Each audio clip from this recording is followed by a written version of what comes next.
नमस्कार विद्यार्थी मित्रांनो, अभ्यासासाठी आपल्या यूट्यूब चॅनलवरती आपलं स्वागत आहे।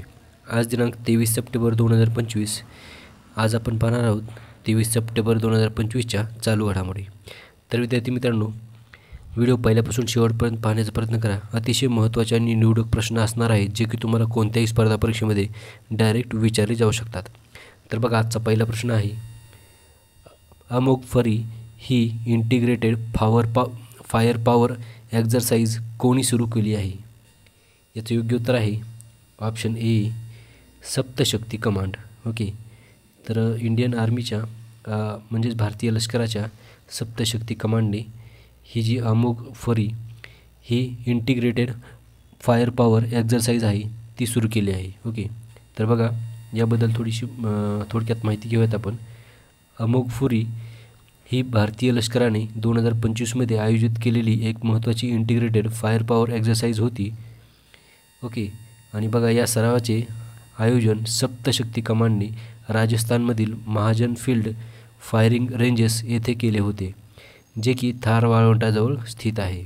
ओके, याची उद्दिष्ट म्हणजे त्रिसेवा समन्वय म्हणजेच आर्मी एअरफोर्स इंटिग्रेशन मजबूत करणे आणि युद्धस्थितीत जलद, अचूक आणि प्रचंड आघात करण्याची क्षमता सिद्ध करणे हे आहे। ओके, तर चला पुढचा प्रश्न आहे, प्रश्न क्रमांक 2 बघा, नुकतेच उत्तराखंड राज्याने कोठे ऐतिहासिक आशियन कप इंडिया 2025चे आयोजन केले आहे? बघा, याचं योग्य उत्तर आहे ऑप्शन ए, हल्द्वानी। तर हल्द्वानी येथे उत्तराखंड राज्याने ऐतिहासिक आशियन कप इंडिया 2025चे आयोजन केले आहे। ओके, तर चला विद्यार्थी मित्रांनो, पुढचा प्रश्न आहे, प्रश्न क्रमांक 3 बघा, नुकताच आंतरराष्ट्रीय लाल पांडा दिवस कधी साजरा केला गेला? याचं योग्य उत्तर आहे ऑप्शन बी, 20 सप्टेंबर। तर बघा, 20 सप्टेंबर रोजी आंतरराष्ट्रीय लाल पांडा दिवस आपण साजरा करतो। ओके, चला विद्यार्थी मित्रांनो, पुढचा प्रश्न बघूयात आपण। प्रश्न क्रमांक 4 बघा, पंतप्रधान नरेंद्र मोदी यांनी 16व्या सशस्त्र सेना परिषदेचे उद्घाटन नुकतेच कोठे केले आहे? याचं योग्य उत्तर आहे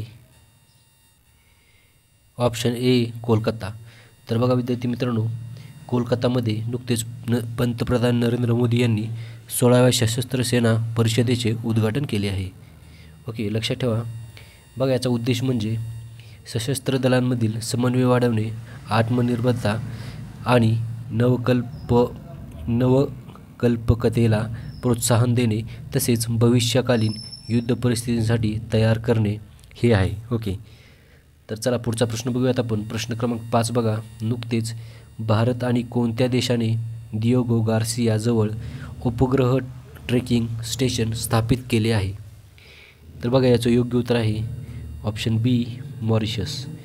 तर भारत आणि मॉरिशस या देशाने दिएगो गार्सियाजवळ उपग्रह ट्रेकिंग स्टेशन हे नुकतेच स्थापन केले आहे। ओके, तर बघा, महत्त्वाचा प्रश्न आहे। ओके, तर चला पुढचा प्रश्न बघूयात आपण। प्रश्न क्रमांक 6 बघा, नुकतेच चीनमध्ये झालेल्या स्पीड स्केटिंग वर्ल्ड चॅम्पियनशिपमध्ये भारताचे पहिले सुवर्णपदक कोणी जिंकले आहे? ओके, तर बघा, याचं योग्य उत्तर आहे, तर बघा विद्यार्थी मित्रांनो, याचं योग्य उत्तर आहे ऑप्शन ए, आनंदकुमार वेलकुमार। तर आनंदकुमार वेलकुमार यांनी नुकतेच चीनमध्ये झालेल्या स्पीड स्केटिंग वर्ल्ड चॅम्पियनशिपमध्ये भारताचे पहिले सुवर्णपदक जिंकले आहे। ओके, तर महत्त्वाचा प्रश्न आहे। ओके, चला बघूया थोडीशी माहिती थोडक्यामध्ये।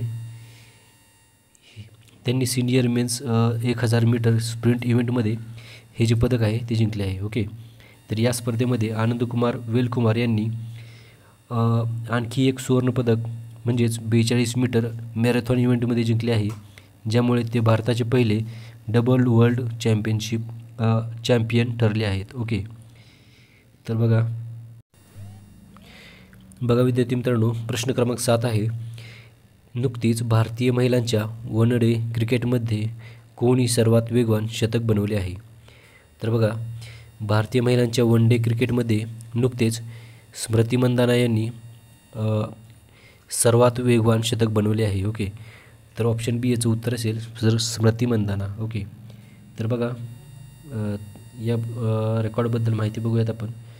भारताची उपकर्णधार स्मृती मंदानाने नुकत्याच झालेल्या भारत ऑस्ट्रेलिया वन डे क्रिकेटमध्ये ऑस्ट्रेलियाविरुद्ध 50 चेंडूत शतक झळकावून महिला एकदिवसीय क्रिकेटमधील सर्वात वेगवान शतकाचा विक्रम रचला आहे. ओके, तर बघा विद्यार्थी मित्रांनो, प्रश्न महत्त्वाचा आहे, तुम्ही लक्षात ठेवायचा आहे. ओके, चला पुढचा प्रश्न बघूयात आपण. प्रश्न क्रमांक 8 बघा. जागतिक गेंडा दिवस दरवर्षी केव्हा साजरा केला जातो? याचं योग्य उत्तर आहे ऑप्शन ए 22 सप्टेंबर. तर दरवर्षी आपण 22 सप्टेंबर रोजी जागतिक गेंडा दिवस साजरा करतो. ओके, तर विद्यार्थी मित्रांनो लक्ष ठेवा. पुढचा प्रश्न बघूयात आपण. प्रश्न क्रमांक 9 आहे. भारतातील कोणत्या राज्याने पहिल्यांदाच महिला बचत गट सदस्यांना ओळखपत्र दिले आहे? तर बघा महत्त्वाचा प्रश्न आहे. ओके, याचे योग्य उत्तर आहे ऑप्शन डी तामिळनाडू.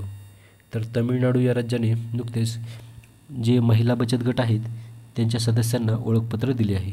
ओके, चला पुढचा प्रश्न आहे. प्रश्न क्रमांक 10 बघा. नुकतीच भारताच्या पहिल्या पंतप्रधान मित्र पार्कची पायाभरणी कोणत्या राज्यामध्ये करण्यात आली आहे? तर बघा भारताच्या पहिल्या पंतप्रधान मित्र पार्कची पायाभरणी नुकतीच मध्य प्रदेश राज्यामध्ये करण्यात आली आहे. ओके, तर याचं उत्तर असेल ऑप्शन बी मध्य प्रदेश. तर विद्यार्थी मित्रांनो भेटूयात आपण उद्याच्या व्हिडिओमध्ये. धन्यवाद.